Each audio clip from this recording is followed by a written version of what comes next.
L'any 1983, Sally Ride va passar més de 17 dies a l'espai en una nau anomenada Challenger.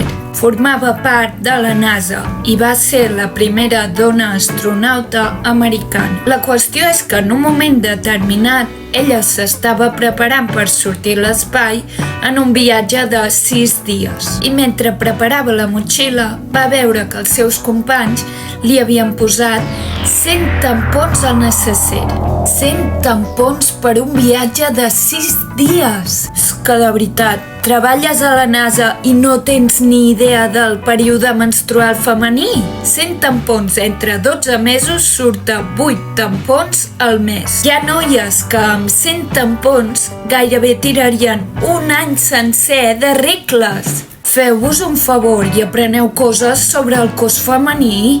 I per cert, el pròxim any sortirà una sèrie sobre la vida de Sally Ride.